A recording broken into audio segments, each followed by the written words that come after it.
तो हम क्या कर रहे हैं बेटा, 12th क्लास का जो पेपर लगने वाला है मैथ्स का, उस मैथ्स पेपर के हिसाब से जो इंपॉर्टेंट क्वेश्चंस बन रहे हैं चैप्टर वाइज, वो क्वेश्चंस डिस्कस कर रहे हैं। ठीक है, चैप्टर में से क्या क्या पूछा जा सकता है, इस हिसाब से अपन क्या कर रहे हैं, एक सीरीज लेके आ रहे हैं।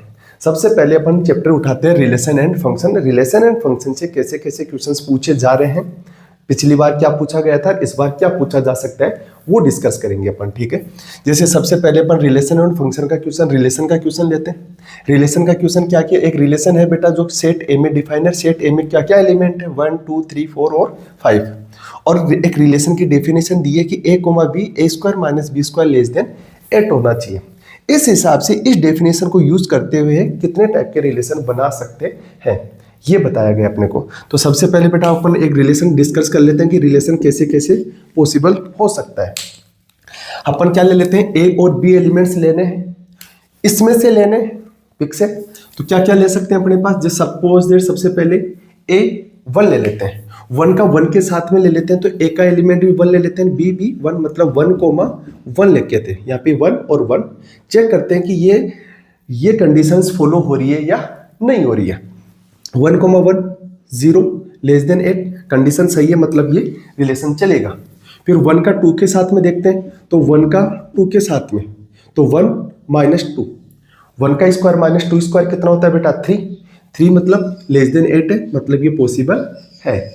उसके बाद में अपन 1 का 3 से लेते हैं, जैसे 1 का 3 से लेंगे बेटा, 1 स्क्वायर 1 माइनस 3 स्क्वायर 9, 1 माइनस 9 8, लेकिन 8 लेस देन 8 नहीं होता, इक्वल होता है, यहाँ पे इक्वल टू का साइन नहीं है, इसलिए अपने पास ये क्या नहीं चलेगा, 1,3 रिलेशन पॉसिबल नहीं होगा। तो अपन क्या लेंगे 1,2 तो 1,2 है तो 2,1 भी पॉसिबल है। 1,1 तो अपने पास क्या होगा, 2,1 भी क्या होगा अपने पास बेटा पॉसिबल होगा। अब अपन ले लेते हैं 2,3, अगर 2,3 तो 4 माइनस 9 पॉसिबल है, तो 3,2 भी पॉसिबल होगा। फिर ले लेते हैं 2,4 लेंगे, तो 2 का स्क्वायर होता है बेटा 4 और 4 का होता है 16, सब्ट्रैक्ट करेंगे 12 आएगा, वो लेस देन 8 नहीं होता, इसका मतलब 2,4 भी पॉसिबल नहीं है, ऐसे 2,5 भी पॉसिबल नहीं होगा। उसके बाद में अपन ले लेते हैं बेटा 3,4, जैसे 3,4 लेंगे तो 3 का स्क्वायर होता है 9 और 4 का स्क्वायर होता है 16, 9 माइनस 16 या 16 माइनस 9 कितना होता है 7, और ये लेस देन 8 होता है, मतलब ये चलेगा, तो 4,3 भी चलेगा।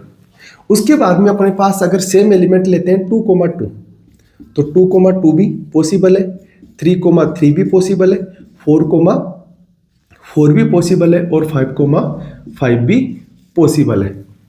तो अगर अपने को रिलेशन की बात करते हैं कि इससे जो रिलेशन आएगा वो रिलेशन क्या आएगा बेटा, ये आएगा। तो अगर आपके एग्जाम में इतना क्वेश्चन पूछा जाए तो ये सफिशिएंट है, यही आंसर होगा।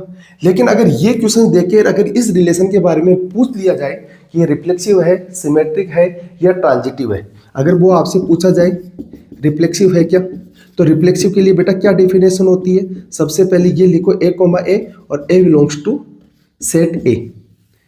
ठीक है, तो देखो 1 का 1 से रिलेशन पॉसिबल है, 2 का 2 से है, 3 का 3 से है, 4 का 4 से है, 5 का 5 से, मतलब ये क्या होगा, रिफ्लेक्सिव होगा।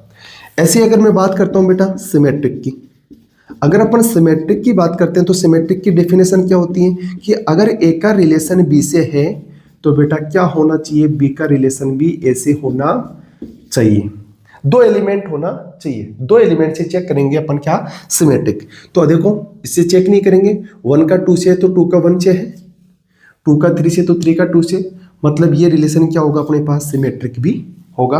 और ऐसे अपन ट्रांजिटिव की बात करेंगे, तो ट्रांजिटिव की बात करते टाइम पर अपन क्या ध्यान रखेंगे कि अगर एक रिलेशन अपना ए का बी से रिलेशन है, बी का सी से रिलेशन है, तो अपने पास क्या होना चाहिए, ए का सी से रिलेशन होना जरूरी है। अगर ऐसा है तो वो ट्रांजिटिव भी होगा। अब देखो यहाँ से चेक करेंगे, क्योंकि ट्रांजिटिव के लिए कितने एलिमेंट होना जरूरी है बेटा, 3 एलिमेंट होना जरूरी है। 1 का 2 से है, 2 का 3 से है, तो क्या 1 का 3 से रिलेशन है क्या, नहीं है, इसका मतलब ये रिलेशन ट्रांजिटिव नहीं होगा। तो ये रिलेशन कौन सा होगा, केवल रिफ्लेक्सिव होगा, और कौन सा होगा, सिमेट्रिक होगा। आई बात समझ में। तो पहला इस टाइप का क्वेश्चन जो आपको ध्यान में रखना है, अगर रिप्लेसिव, सिमेट्रिक और ट्रांजिटिव की जैसे ही बात आए तो ये आप ये डेफिनेशन लिखो क्वेश्चन में, और उससे रिलेटेड जो भी अपने पास डेफिनेशन गिवन है, जो कंडीशंस गिवन है उस कंडीशंस के हिसाब से आप इसको लिखो, आपका क्वेश्चन बिल्कुल सही जाएगा। तो ये पहला क्वेश्चन पूछा जा सकता है, ठीक है।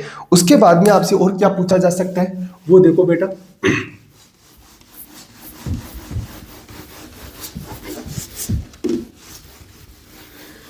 और आपसे पूछा जा सकता है कि अपने पास अगर देखो, बहुत इंपॉर्टेंट क्वेश्चन है कि सेट ए में मेरे पास बेटा 1, 2 और 3 तीन एलिमेंट है, ठीक है। सेट ए में मेरे पास कितने एलिमेंट है बेटा? 3 एलिमेंट है। तो total number of equivalence relation कितने होंगे, ठीक है। या मतलब मैं ये बोल सकता हूं तुल्यता संबंध कितने होंगे। ये एनसीईआरटी का क्वेश्चन है जो पिछली बार जेईई मेंस में पूछा गया, 2025 में जेईई मेंस में पूछा गया। हो सकता है ये इस बार बोर्ड में पूछ लिया जाए क्योंकि ये एनसीईआरटी का एग्जाम्पल है, ठीक है। तो अगर 1, 2, 3 है तो total number of equivalence relation कितने होंगे बेटा? 5 होंगे। आप याद रख सकते हो क्योंकि ये निकालने के लिए एक मेथड है जिसको अपन बोलते हैं बेल नंबर। क्या बोलते हैं बेटा? बेल नंबर या बेल डिजिट। ये क्या होता है कि अगर मेरे पास नंबर ऑफ एलिमेंट्स 1 है, नंबर ऑफ एलिमेंट्स 2 हो, नंबर ऑफ एलिमेंट्स 3 है, नंबर ऑफ एलिमेंट्स 4 और नंबर ऑफ एलिमेंट्स क्या है?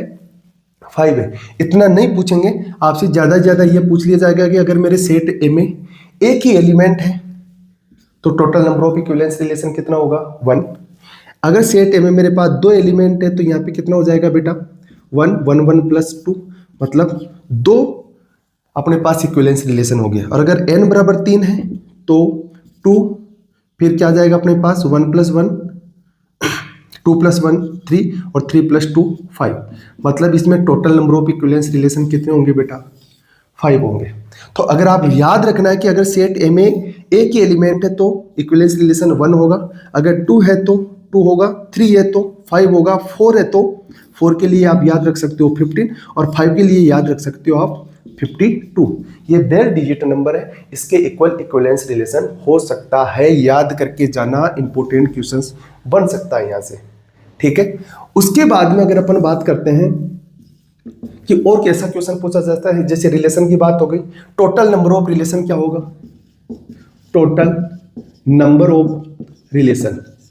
ये ऑब्जेक्टिव में आपसे बना सकता है क्वेश्चन कि अगर सेट ए में मेरे पास p एलिमेंट है और सेट बी में मेरे पास बेटा q एलिमेंट है तो टोटल नंबर ऑफ रिलेशन कितना होगा? तो टोटल नंबर ऑफ रिलेशन 2 की पावर p × q होगा। एग्जाम्पल के लिए मैं बोलूँ कि अगर सेट ए में मेरे पास बेटा 2 एलिमेंट है और सेट बी में मेरे पास बेटा 3 एलिमेंट है तो टोटल नंबर ऑफ रिलेशन कितने बनेंगे? टोटल कुल संबंधों की संख्या कितनी बनेगी बेटा?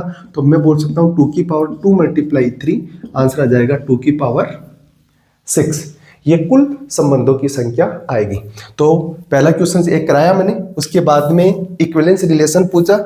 ज़्यादा से ज़्यादा आपसे पूछ सकता है कि कुल संबंधों की संख्या, तो कुल संबंधों की संख्या के लिए फॉर्मूला होता है, आप ये फॉर्मूला यूज कर सकते हो, ठीक है। उसके बाद में बेटा इस चैप्टर से और क्या पूछा जा सकता है? अब बात कर रहे हैं इसमें रिलेशन और फंक्शन। तो अपन फंक्शन वाले चैप्टर से क्वेश्चंस लेते हैं कि फंक्शन वाले चैप्टर से क्वेश्चन कैसे कैसे पूछे जा सकते हैं, ठीक है।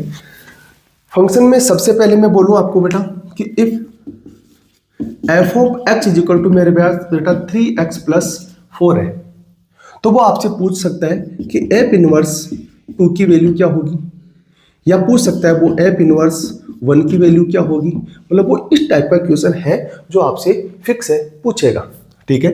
कि अगर f(x) गिवन है तो इनवर्स फंक्शन के बारे में वो बात कर रहा है। तो इनवर्स फंक्शन के लिए बात कर रहा है तो सबसे पहले देखो, अगर ये फंक्शन है f(x) बराबर अपने पास क्या है बेटा? 3x + 4 है। इनवर्स फंक्शन निकालने के लिए अपन क्या करते हैं? f(x) की जगह क्या रखते हैं बेटा? y, ठीक बात है। यहाँ पे क्या रखेंगे? 3x + 4। फिर यहाँ पे क्या रखेंगे अपन? 3x = y - 4 और x की वैल्यू क्या रखेंगे बेटा? y - 4/3। अब इस x की जगह तो क्या रख देंगे? f इनवर्स x और y की जगह क्या रख देंगे? x - 4/3।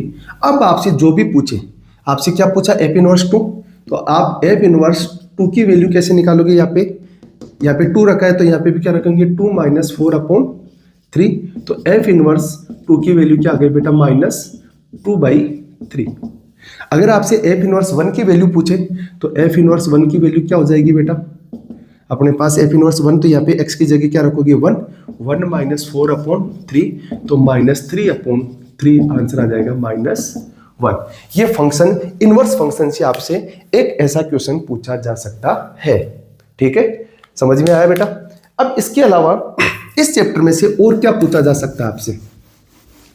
इस चैप्टर में जो मैंने बेटा डिस्कस किया इससे एक भी क्वेश्चन आपका बाहर नहीं जाएगा, ये फिक्स मान के चला। अगर अपन फंक्शन की बात करते हैं बेटा, किसकी बात कर रहे हैं बेटा, फंक्शन की। अगर सेट ए में मेरे पास बेटा पी एलिमेंट है और सेट बी में मेरे पास बेटा क्यू एलिमेंट है, अगर रिलेशन की बात करूं कि टोटल नंबर ऑफ रिलेशन कितने होंगे तो 2 की पावर p इंटू क्यू होंगे। लेकिन मैं बोलूंगा टोटल फंक्शन कितने होंगे बेटा, टोटल फंक्शन कितने होंगे। तो यहाँ पे अगर वो फंक्शन अपना ए से बी में डिफाइन है, ए से बी में डिफाइन है तो टोटल फंक्शन होंगे क्यू की पावर p, को डोमेन की पावर डोमेन। ध्यान रखना ऑब्जेक्टिव में ये क्वेश्चन पूछा जा सकता है या फिल इन द ब्लैंक्स में क्वेश्चन पूछा जा सकता है कि क्यू की पावर p टोटल फंक्शन होंगे। अब मैं बोलूं यहाँ पे कि 1 फंक्शन के यहाँ से एक 1 फंक्शन पूछा जा सकता है कि 1 फंक्शन कितने होंगे, 1 फंक्शन। अब बेटा 1 फंक्शन क्या होता है कि अगर सपोज दैट मेरे पास सेट ए में मेरे पास 1 2 3 है और सेट बी में मेरे पास ए और बी है, ए और बी ये फंक्शन है। ठीक, समझ रहे हैं इस बात को। मैं बोलूं टोटल ए से बी में, ए टू बी में 1 फंक्शन कितने होंगे। अब 1 फंक्शन का मतलब होता है कि एक का तीर एक से चलता है। अगर मैंने इसका रिलेशन बनाया तो देखो ये क्या हो गया, फ्री बैठ गया। तो इस कंडीशन में टोटल 1 फंक्शन कितने होंगे बेटा, 0 होंगे, ये ध्यान रखना। ठीक है, इस कंडीशन में तो इसमें नंबर ऑफ एलिमेंट्स अगर ज्यादा है, इसमें नंबर ऑफ एलिमेंट्स अगर कम है तो फंक्शन में नंबर ऑफ 1 फंक्शन कितने होंगे, 0 होंगे। लेकिन अगर मैंने यहाँ पे दे दिया बेटा c, या मैंने यहाँ पे c दे दिया और यहाँ पे d दे दिया, इसमें नंबर ऑफ एलिमेंट्स ज्यादा है, इसमें नंबर ऑफ एलिमेंट्स कम है। जैसे सपोज दैट इसके एलिमेंट से मेरे पास बेटा m और इसके एलिमेंट से मेरे पास बेटा n, तो मेरे पास एक फॉर्मूला बनेगा m p n, मतलब factorial m upon m minus n factorial.